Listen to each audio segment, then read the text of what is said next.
নমস্কার, আমি ইন্দ্রাণী। সবাইকে জানাই হ্যাপি নিউ ইয়ার। সবাই এই নতুন বছর সুস্থভাবে, ভালোভাবে আর সাবধানে কাটান। তার আগে আমার এই ছোট্ট পরিবার কুট্টুস কিচেনে আপনাদের রইল সবার আমন্ত্রণ। আজকে একটা অন্যরকম রেসিপি দেখাবো ডিম দিয়ে। ডিম আমাদের ঘরে ছোট থেকে বড় সবাই আমাদের ঘরে কিন্তু খেতে ভালোবাসে।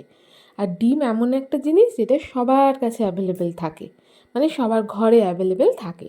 তাই ডিম দিয়ে একঘেয়ে ঝোল কারি এইসব না বানিয়ে একটু অন্যরকম বানালে কিন্তু বড় থেকে ছোট সবার খুব ভালো লাগবে। তাহলে চলুন স্টার্ট করে দিই। প্রথমে আমি এখানে ডিম সিদ্ধ করে নিয়েছি। নিয়ে এটাকে একটুখানি সাদা তেলে আমি একটুখানি লবণ দিয়ে কিন্তু ভেজে নেব।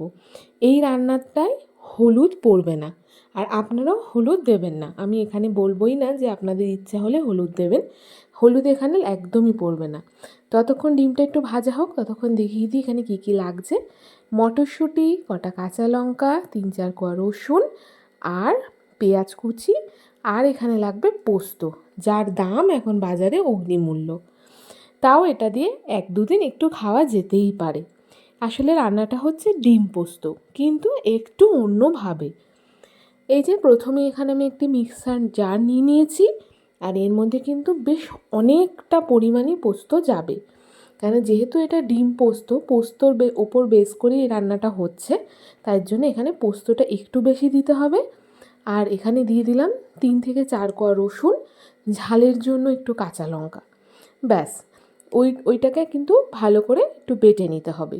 আর এখানে ডিমটা এরকমই ভাজা করব, মানে ওই আলতো আভা মতো পড়বে সেই রকমভাবে। আর এখানে আমি ডিম আমার ছিল মানে 8টা ডিমের জন্য আমি এখানে 2টো মিডিয়াম সাইজের পেঁয়াজকে একটু পাতলা করে কাটতে হবে, মানে একটু ঝিরিঝিরি করে কাটতে হবে, তাহলে কিন্তু এটা আরও ভালো হবে। এই যে পেঁয়াজটা দিয়ে এটাকে কিন্তু খুব সুন্দর করে একটুখানি ভেজে নিতে হবে। খুব লালচে করা যাবে না, তাহলে কালারটা সাদা থাকবে না। একটু নরম বা পিঙ্কিশ হয়ে আসলে কিন্তু আমার পেঁয়াজ ভাজাটা হয়ে যাবে।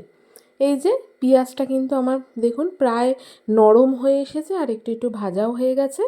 এবার আমি এর মধ্যে দিয়ে দেবো কড়াইশুঁটি। আর এই কড়াইশুঁটির জন্য এই রান্নাটা কিন্তু অন্য সব ডিম পোস্তর থেকে মানে অনেক গুণ বেশি ভালো হয় খেতে। আর আমি এই শীতকালেই এই ডিম পোস্তটা আমার বাড়ি হয়। গরমকালে আমরা কেউ ডিম পোস্ত খাই না, কারণ সেই স্বাদটা আমরা পাই না। তাই জন্যই শীতকালে কড়াইশুঁটি দিয়ে যদি এরকমভাবে রান্না করেন ডিম পোস্ত, বিশ্বাস করুন, মানে আমি গ্যারান্টি দিচ্ছি, ভালো না লেগে কারোর উপায় নেই। আচ্ছা, কড়াইশুঁটি আর পেঁয়াজটা ভাজা হয়ে যাওয়ার পর আমি এখানে যে মশলাটা দিয়েছিলাম, ওই পোস্ত, রসুন আর কাঁচা লঙ্কা বাটার ওই মশলাটা আমি এখানে দিয়ে দিয়েছি। আর এখানে দিয়ে দেবো একটুখানি স্বাদ অনুযায়ী লবণ দিয়ে এটাকে কিন্তু সরি, আর দিয়ে দিলাম একটুখানি রান্নার ব্যালেন্সের জন্য একটু মিষ্টি দিয়ে এটাকে ভালো মতো কিন্তু একটু কষতে দেবো, যাতে ওই রসুনটা দেওয়া তো রসুনের একটু কাঁচা গন্ধটা যেন চলে যায়। আর এই পোস্ত আর রসুন যখন একসাথে রান্না হয়, ও স্মেলটা আহা, জাস্ট ওয়াও! এটা যারা করবেন তারা অবশ্যই বুঝতে পারবেন। আর আমার মতো যারা ঝাল খেতে বেশি পছন্দ করেন, তারা কিন্তু এরমভাবে গোটা লঙ্কা দিয়ে দিতে পারেন, খাওয়ার সময় ভাতে ডলে খেতে পারেন, কারণ আমাদের ঘরে ঝাল প্রিয় মানুষ একমাত্র আমি। এই যে একদম মশলাটা কষে গেছে, এবার দিয়ে দেবো ভাজা ডিমগুলো দেখতেই পাচ্ছেন, খুব কিন্তু কড়া করে ভাজিনি, ঠিক এইরকমভাবে একটু সাদা সাদা মতো আর একটু আভা পড়বে গায়ে, এরকম মতোই ভাজতে হবে। এবার ডিম পোস্ত সব একসঙ্গে কিন্তু আমি এটাকে মিলিয়ে নিলাম। এটা কিন্তু এখানে মশলা টশলা একদম কষে গেছে।